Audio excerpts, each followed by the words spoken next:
मेरे प्यारे भक्तों, शास्त्रों में वर्णित एक ऐसी रोमांचक कहानी जिसे सुनकर आपके रोंगटे खड़े हो जाएंगे।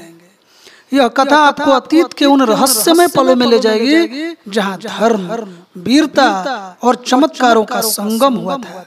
और हाँ, कहानी के अंत में आपके लिए एक खास उपहार भी है, तो वीडियो को अंत तक जरूर देखें और चैनल को सब्सक्राइब करके शेयर करना न भूलें। और दोस्तों, ये कहानी आपको अंदर तक झकझोर देगी और इसमें आपको ज्ञान का एक अद्भुत सागर, अद्भुत भंडार सुनने को मिलेगा। तो बने रहें और वीडियो को अंत तक जरूर देखें। Thank you. चलिए शुरू करते हैं। ये कहानी है दैत्य दंभिकासुर और महान राजा विक्रमादित्य की। दंभिकासुर एक ऐसा दैत्य था जो जवान और सुंदर औरतों को अपनी गुफा में उठा ले जाता, उनके साथ खेलता। जब उसका उनसे मन भर जाता तो वो उनकी जीवन लीला समाप्त कर देता। वो जिस भी राज्य में जाता त्राही त्राही मचा देता। कोई भी राजा या अन्य शूरवीर योद्धा उसका कुछ नहीं बिगाड़ पाते, क्योंकि दैत्य दंभिकासुर को देवताओं से वरदान प्राप्त था कि उसे बल से नहीं बल्कि बुद्धि से मारा जा सकता है। जो कोई भी उसे बल से मारने का प्रयास करेगा वो पत्थर का हो जाएगा। दंभिकासुर की मौत का रहस्य छुपा था उसकी 7 गुत्थियों में, यानी उसके 7 सवालों में। पर उसके साथ युद्ध करने वाले किसी भी राजा या शूरवीर को यह रहस्य मालूम नहीं था। इसलिए जब भी कोई उसके पाप कृत्य से दुखी हो उसके पास जाकर उस पर हमला करता तो देवताओं के वरदान स्वरूप वो पत्थर का हो जाता। हर तरफ दंभिकासुर का कहर मचा हुआ था। पत्थर का हो जाने के भय से कोई भी उसे रोकने का प्रयास नहीं करता। पर कहते हैं ना, जब पाप का घड़ा भर जाता है तो उसके भी फूटने का समय आ ही जाता है। हर जगह अपनी मनमानी कर एक दिन दैत्य दंभिकासुर ने उज्जैन नगरी की तरफ रुख किया। उज्जैन नगरी के ऊपर उस समय महान राजा विक्रमादित्य का शासन था। महाराज विक्रमादित्य न केवल बलशाली थे बल्कि वे बहुत बुद्धिमान भी थे। उन्हें हर प्रकार के कौशल में महारत हासिल थी।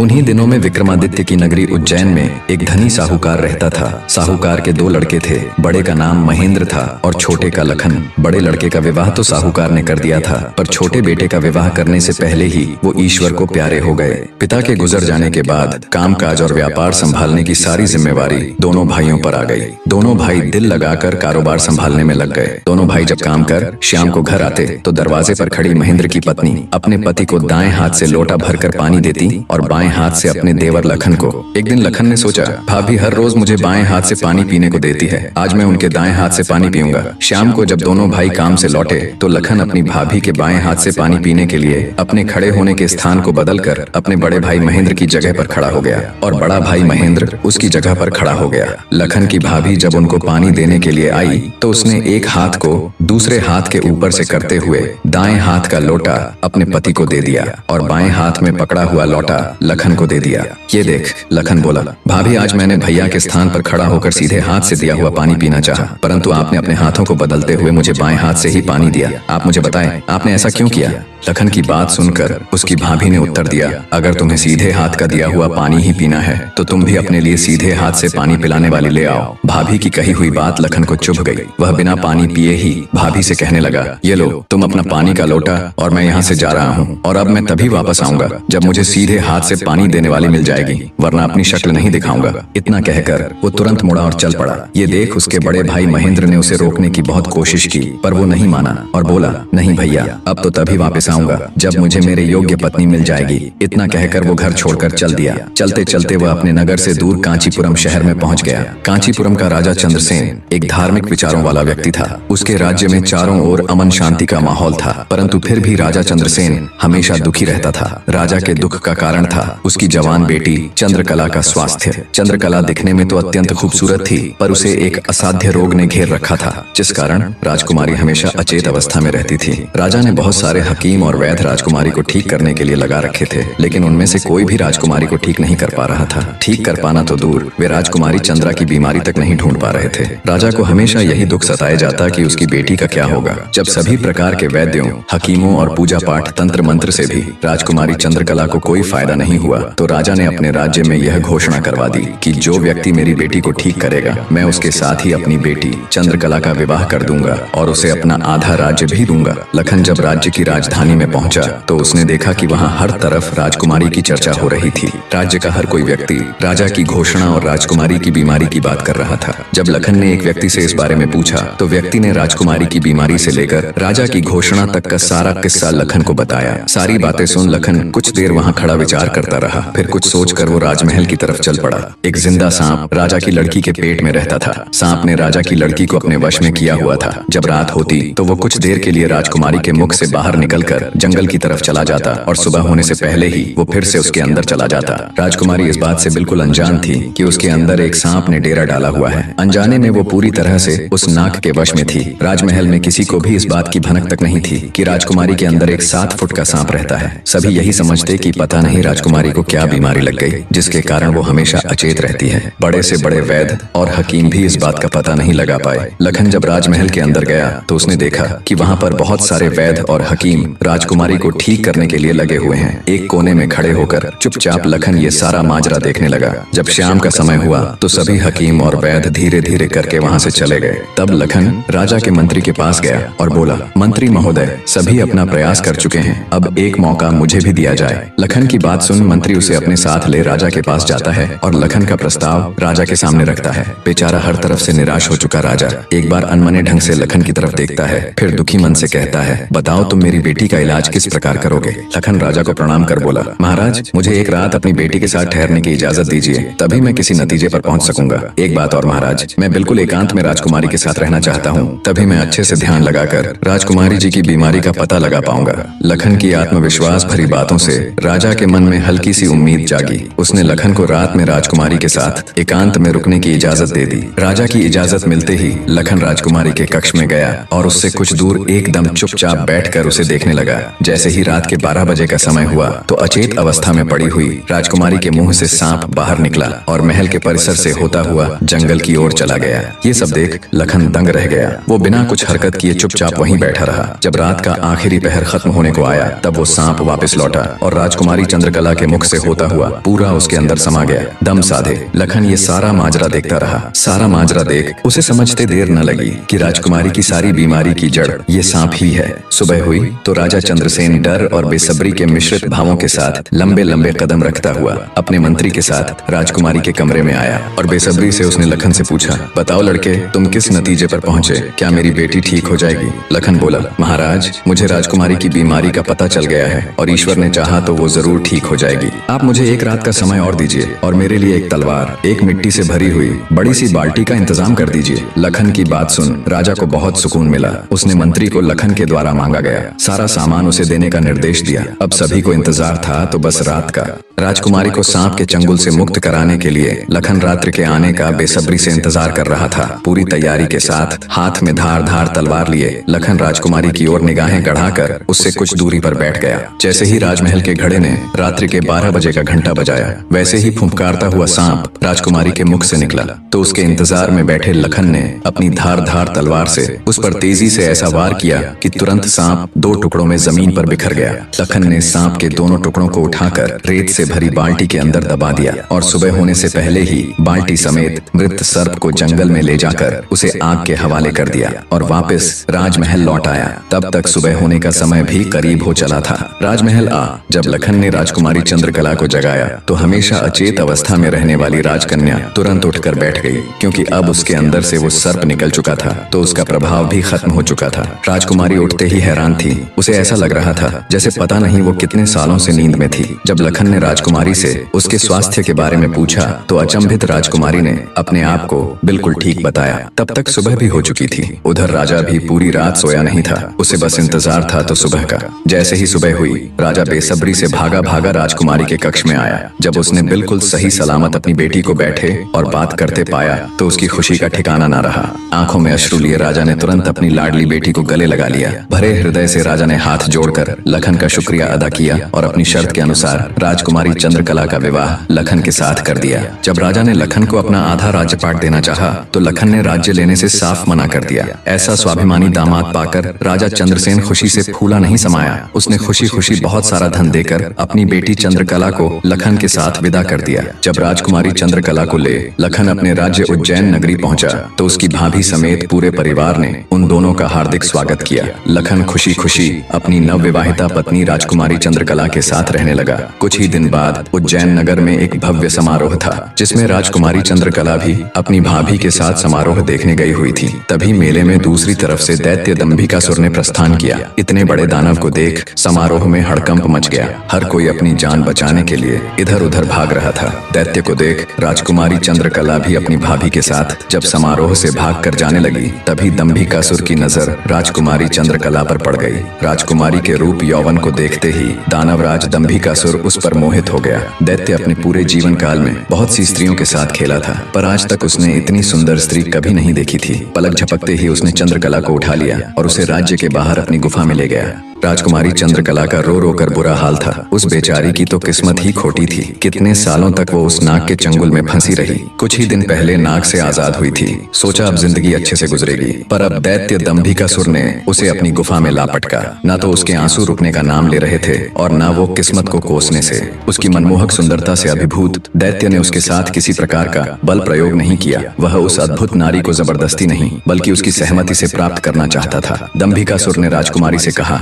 या तो तू अपनी मर्जी से मेरे साथ रहने के लिए सहमत हो जा, अन्यथा आजीवन तू ऐसे ही मेरी कैद में सड़ती रहेगी। दैत्य की बात सुन राजकुमारी चंद्रकला गुस्से से रोती हुई बोली, मैं तुम्हारे साथ रहने से पहले मरना पसंद करूंगी, और अगर तुम ये सोचते हो कि तुम मुझे यहाँ उठा लाए तो मैं तुम्हारी हो गई, तो ये तुम्हारी सबसे बड़ी भूल है। मेरा पति मुझे ढूंढते हुए यहाँ जरूर आएगा और वो तुझे छोड़ेगा नहीं। राजकुमारी की बात सुन दंभिकासुर घिनौनी हंसी हंसते हुए बोला, लगता है तुम पागल हो गई हो। मैंने तुम्हें यहाँ 7 तालों के भीतर बंद किया है। यहाँ तक किसी का भी पहुंचना असंभव है, और अगर गलती से कोई यहाँ तुझे ढूंढता हुआ आ भी गया तो मैं उसे एक कीड़े की तरह मसल दूंगा।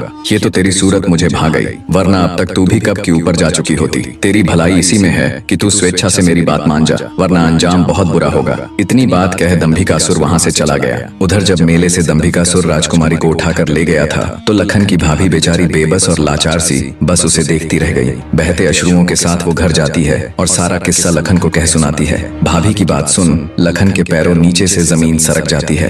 वो तुरंत भारी कदमों से अपनी पत्नी चंद्रकला को खोजने निकल पड़ता है। कई दिनों तक जंगलों और शहरों की खाक छानता भूखा प्यासा लखन अपनी पत्नी को ढूंढता ढूंढता भटक रहा था। तभी उसे एक कुटिया दिखाई देती है। थका हारा लखन जब कुटिया के अंदर जाता है तो उसे अंदर एक साधु बाबा दिखाई देते हैं। लखन उनको प्रणाम कर वहीं बैठ जाता है। लखन की हालत देख महात्मा जी ने पहले उसे अच्छे से जलपान कराया और फिर बोले, बेटा तुम कौन हो और यहाँ जंगलों में क्यों भटक रहे हो। तब लखन महात्मा जी को अपनी सारी व्यथा कह सुनाता है। लखन की सारी दास्तान सुन महात्मा जी बोले, बेटा तुम जिस राक्षस की बात कर रहे हो उसका नाम दैत्य दंभिकासुर है। वो जहाँ भी जाता है तबाही मचा देता है। आज तक उसे कोई भी परास्त नहीं कर पाया। जिसने भी उससे मुकाबला करने की कोशिश की वो पत्थर का बन गया।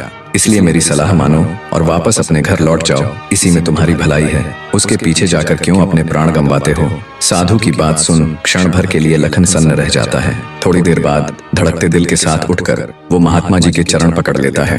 उसकी आंखों में डर और साहस के मिश्रित भाव थे। अपनी पत्नी को याद कर लखन ने आंखों में आंसू भरकर कहा, नहीं महाराज, मैं ऐसा कदापि नहीं कर सकता। मेरी पत्नी उस दैत्य के चंगुल में है और उसे छुड़ाने के लिए मैं कुछ भी कर सकता हूँ। हे साधु बाबा, अब आप ही मेरी आखिरी उम्मीद हैं। घर तो मैं नहीं जाऊंगा, चाहे मेरे प्राण ही क्यों न चले जाएं। लखन की बात सुन साधु महाराज ने गहरी सांस ली और कुछ पल सोचने के बाद कहा, देख लो बेटा, मैं एक बार फिर कह रहा हूँ, उस दैत्य के सामने तुम्हारे बचने की संभावना बहुत कम है। लखन बोला, महाराज मुझे मेरे प्राणों की जरा सी भी फिक्र नहीं है, आप तो बस मुझे उस तक पहुँचने का मार्ग बताए कृपया। लखन के दृढ़ निश्चय को देख महात्मा जी ने फैसला किया कि वे उसकी मदद करेंगे। गहरी सांस लेते हुए वे बोले, तो सुनो बेटा, दैत्य दंभिकासुर कोई साधारण राक्षस नहीं है। उसने सालों तपस्या करके देवताओं को प्रसन्न कर उनसे वरदान प्राप्त किया है कि जो कोई भी प्राणी उस पर हमला करेगा तो वह तुरंत पत्थर का बन जाएगा। उसे पराजित करने का सिर्फ एक ही उपाय है, वो है उसकी 7 गुत्थियों को हल करना, यानी उसके 7 प्रश्नों के सही जवाब देना। अगर तुम्हारे एक भी जवाब से वो संतुष्ट नहीं हुआ, अर्थात तुमने गलत जवाब दिया, तो भी तुम तुरंत पत्थर के बन जाओगे। उसके हर एक सवाल के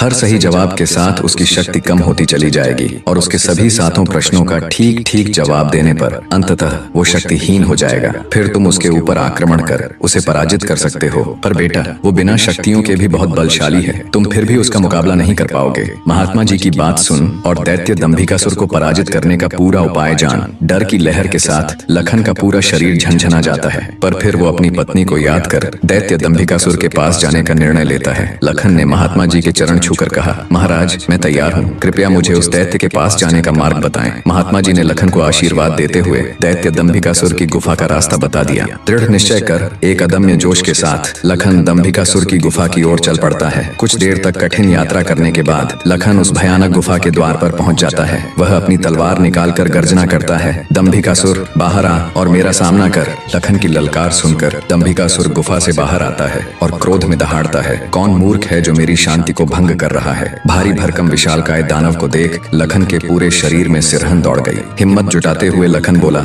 हे दुष्ट राक्षस, मैं उस स्त्री का पति हूँ जिसे तू बलपूर्वक उठाकर लाया है। पूछ तेरे वो 7 सवाल, मैं जवाब देने के लिए तैयार हूँ। सवालों की बात सुन दंभिकासुर चौंक गया, फिर कुछ सोचकर बोला, ओ तो तू उस धूर्त साधु से मिलकर आया है, उसी ने तुझे मेरे रहस्य का पता बताया है। पर अब क्या फायदा, मैं तेरी फूल सी पत्नी को तो कच्चा ही निगल गया हूँ। क्या स्वादिष्ट मांस था उसका। दैत्य दंभिकासुर का इतना कहना था कि लखन अपना आपा खो बैठा और आगे बढ़कर पूरी ताकत के साथ तलवार से दैत्य पर वार किया। लेकिन जैसे ही उसकी तलवार दैत्य को छूती है, देवताओं के वरदान के कारण वो भी तुरंत पत्थर का बन जाता है। दैत्य दंभिकासुर छल कपट से झूठ बोलकर पत्थर का बना देता है। लखन के पत्थर का बनते ही दैत्य दंभिकासुर जोर जोर से शैतानी हंसी हंसता है। बड़ा आया था मेरी 7 गुत्थियों को सुलझाने वाला। उसकी शैतानी हंसी से सारी वादियां दहल उठती हैं। घिनौनी हंसी हंसता हुआ दंभिकासुर अपनी गुफा में जाता है और राजकुमारी चंद्रकला से कहता है, एक कीड़ा आया था बाहर, कह रहा था तुम्हारा पति है। तुम तो बड़े बड़े दावे कर रही थी कि मेरे पति को जब मालूम चलेगा तो वो मुझे छोड़ेगा नहीं। अरे उसे मसलने के लिए तो मुझे अपने हाथों की भी जरूरत नहीं पड़ी।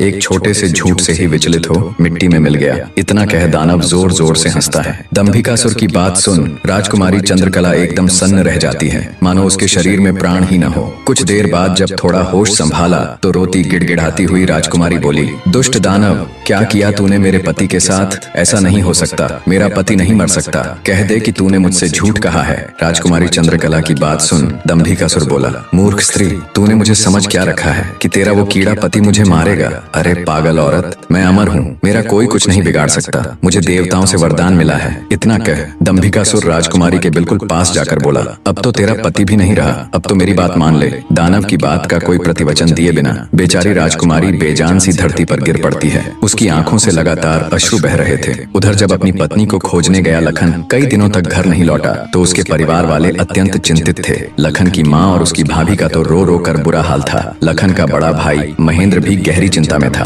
अंततः कुछ भी न सूझने पर महेंद्र अपने अनुज भाई लखन को खुद ढूंढने का निश्चय कर अपनी माता व पत्नी से आज्ञा ले घर से चल पड़ता है। बड़ा भाई महेंद्र लखन की खोज में जंगल में भटकते हुए उसी साधु की कुटिया पर जा पहुंचा। उसने महात्मा जी को प्रणाम किया और थोड़ी देर सुस्ताने के लिए वहीं साधु की कुटिया के बाहर बैठ गया। महेंद्र को देख महात्मा जी ने उससे पूछा, हे वत्स, तुम इस निर्जन जंगल में क्यों भटक रहे हो? तो महेंद्र ने शुरू से अंत तक सारा वृत्तांत महात्मा जी को सुनाया। सारा वृत्तांत सुन महात्मा जी के चेहरे पर चिंता की लकीरें उभर आईं। उन्हें इस प्रकार विचार मग्न देख महेंद्र ने पूछा, हे महाराज, मेरी बात सुनकर आप किन विचारों में खो गए और आपके चेहरे पर ये चिंता की लकीरें मैं साफ देख सकता हूँ। इसका क्या कारण है गुरुजी? महात्मा जी ने गंभीर स्वर में कहा, हे वत्स, मैं तेरे भाई लखन को जानता हूँ। वह भी मेरे पास आया था और उसने मुझे सारा वृत्तांत सुनाया था कि कैसे वह राक्षस उसकी पत्नी को उठा ले गया। महात्मा जी की बात सुनकर महेंद्र एकदम स्तब्ध रह गया। उसकी आंखों में आश्चर्य और चिंता के भाव उभर आए। महेंद्र बोला, तो कहाँ है मेरा अनुज महाराज? वो ठीक तो है, वो घर क्यों नहीं लौट रहा? हे महाराज, कृपया जल्दी से मुझे बताएं, मुझसे सब्र नहीं हो रहा। जब महेंद्र अपने छोटे भाई लखन के बारे में साधु महाराज से पूछता है तो साधु जी लखन के उनके पास आने से लेकर दैत्य दंभिकासुर के पास जाने तक का सारा वृतांत कह सुनाते हैं। सारी बात सुन महेंद्र महात्मा जी के चरण पकड़ लेता है और कहता है, हे साधु महाराज, आप तो सर्वज्ञानी हैं। जब आपको दैत्य दंभिकासुर के रहस्य के बारे में पता था तो अवश्य आप ये भी जानते होंगे कि लखन का यहाँ से जाने के बाद क्या हुआ। हे महाराज, कृपया मुझे बताएं कि आगे क्या हुआ। तब साधु बाबा गंभीर स्वर में बोले, हे वत्स, आगे वही हुआ जिसका मुझे पहले से ही भय था। मैंने लखन को जाने से पहले बार बार समझाया था और उसे अच्छी तरह से उस दुष्ट दानव की शक्तियों से अवगत भी करवाया था, पर उसने मेरी बात नहीं मानी और अपनी पत्नी को बचाने के लिए उस दैत्य से भिड़ गया। फलस्वरूप उस धूर्त दानव ने छल कपट से उसे भी पत्थर का बना दिया। इतना सुनते ही महेंद्र को काटो तो खून नहीं, उसका चेहरा एकदम से पीला पड़ गया और हल्क सूख गया। कुछ दिन पहले ही तो उनके पिताजी उन्हें छोड़कर चले गए थे और अब उसे जान से भी प्यारा छोटा भाई लखन भी पत्थर का बन गया। उसकी हालत देख महात्मा जी उसे सांत्वना देते हुए बोले, बेटा अब क्या हो सकता है, होनी को कौन टाल सकता है। महेंद्र तो जैसे शून्य में था, मानो उसके शरीर में प्राण ही ना हो। कुछ देर तक वहाँ घोर सन्नाटा छाया रहा। कुछ होश ठिकाने आने पर आंखों में अश्रु लिए महेंद्र बोला, हे महाराज, अब आप ही मेरी मदद कीजिए और मुझे रास्ता दिखाए, जिससे मेरा अनुज फिर से अपने मानव रूप में लौट आए। महेंद्र की बात सुन महात्मा जी बोले, बेटा ऐसा तो कोई रास्ता नहीं है। जैसा कि मैंने बताया, उस दुष्ट दानव की 7 गुत्थियों का जवाब देना ही इस समस्या का एकमात्र हल है। कोई व्यक्ति जब उसके सभी सवालों के जवाब देकर उसे पराजित कर मौत के घाट उतार देगा, तब तुम्हारा भाई लखन ही नहीं बल्कि उस मक्कारी दैत्य द्वारा श्रापित किए गए सभी जीव अपने वास्तविक रूप में लौट आएंगे। महेंद्र बोला, महाराज आप तो सर्वशक्तिमान हैं, फिर आप ऐसा क्यों नहीं करते। महेंद्र की बात सुन महात्मा जी बोले, बेटा बेशक मैं उस पापी दानव के सभी सवालों का जवाब दे सकता हूँ, पर मेरी भी कुछ सीमाएं हैं जिन्हें मैं चाह कर भी नहीं लांघ सकता। इतना कह साधु महाराज चुप हो जाते हैं। तब महेंद्र बोला, ठीक है महाराज, तो फिर मैं खुद जाऊंगा अपने अनुज को बचाने और उस दुष्ट दैत्य के सवालों का जवाब देने। महेंद्र की बात सुन महात्मा बोले, बेटा तुम भी उसका कुछ नहीं कर पाओगे, फलत अपने भाई की तरह उसके जाल में फंसकर पत्थर के बन जाओगे। फिर भी अगर तुम जाने का निश्चय कर ही चुके हो तो एक बात का ध्यान रखना, वो दुष्ट तुम्हें भटकाने की कोशिश करेगा। उसकी बातों पर कोई भी प्रतिक्रिया दिए बिना सीधे उससे बस उसके सवाल पूछना। साधु महाराज के निर्देश सुन। महेंद्र जी महाराज कह साधु से विदाई लेकर दैत्य दंभिकासुर की गुफा की ओर चल देता है। कठिन यात्रा करने के पश्चात महेंद्र उस भयानक गुफा के द्वार पर पहुंच जाता है और दैत्य दंभिकासुर को पुकारता है,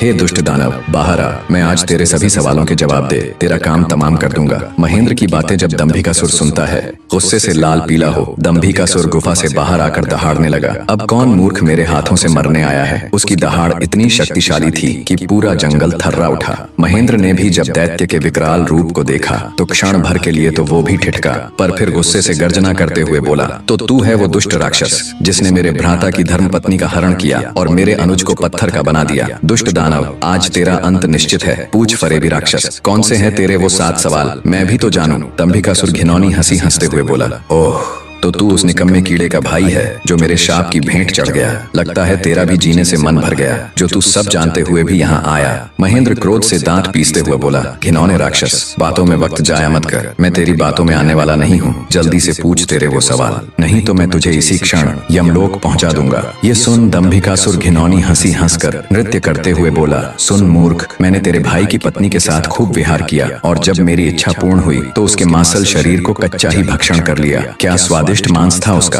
अब तेरी बारी है, पर तुझे तो मैं पत्थर भी नहीं बनाऊंगा, सीधे तेरे टुकड़े टुकड़े कर डालूंगा। दैत्य दंभिकासुर के बोले गए ये बोल महेंद्र की छाती में किसी भाले की तरह लगे। अपने भ्राता की पत्नी के बारे में कहे गए शब्दों से उसके तन बदन में आग लग गई। सब कुछ अच्छे से जानते हुए भी महेंद्र अपने ऊपर काबू नहीं रख सका और दैत्य दंभिकासुर को मारने के लिए तेजी से उसकी तरफ लपका। जैसे ही उसने दैत्य के ऊपर अपनी पूरी ताकत लगा तलवार से वार किया, वैसे ही अपने भाई की तरह पल भर में वो भी पत्थर का बन गया। उसके पत्थर का बनते ही दंभिकासुर हंसते हुए बोला, तुम दोनों भाइयों की किस्मत में यही था कि तुम दोनों युगों युगों तक मेरी गुफा के प्रहरी बनकर रह जाओगे। इतना बुदबुदाकर दंभिकासुर अपनी गुफा में जाता है और राजकुमारी चंद्रकला को भी ये सब बता देता है और कहता है, तेरे दोनों रक्षक तो मेरे सामने ढेर हो गए, अब तू किसकी आस लगाए बैठी है। मूर्ख स्त्री। राजकुमारी चंद्रकला के रो रोकर आंसू सूख चुके थे, अब बचा था तो केवल क्रोध और ज्वाला। जलती हुई आंखों के साथ गुस्से में दहाड़ती हुई राजकुमारी बोली, दुष्ट राक्षस, तू क्यों इतना खुश हो रहा है। मुझे तेरा अंत साफ नजर आ रहा है, देख मेरी आंखों में। राजकुमारी चंद्रकला के तेवर देख और उसकी बात सुन दंभिकासुर विचलित सा हो जाता है और बिना कुछ कहे ही वहां से चला जाता है। उधर लखन महेंद्र के घर में तो लखन के न आने से पहले ही मातम पसरा हुआ था। ऊपर से अब महेंद्र भी वापस नहीं लौटा तो उसकी पत्नी और माँ का बुरा हाल था। अंततः महेंद्र की पत्नी अपनी सासू माँ से कहती है, माँ जी आखिर कब तक हम ऐसे ही रोते बिलखते उनका इंतजार करते रहेंगे। बहू की बात सुन बुढ़िया माँ बोल पड़ी, तो और बेटी हम कर भी क्या सकते हैं इसके सिवाय। महेंद्र की पत्नी बोली, हम अपने राजा के पास जाकर उनको ये सब बताएंगे, वो अवश्य हमारी मदद करेंगे। बहू की बात बूढ़ी माँ को उचित लगी। दोनों तुरंत राजा विक्रमादित्य के पास चल पड़ती हैं। कहानी का अगला अध्याय भी बहुत जल्दी आने वाला है, बने रहे।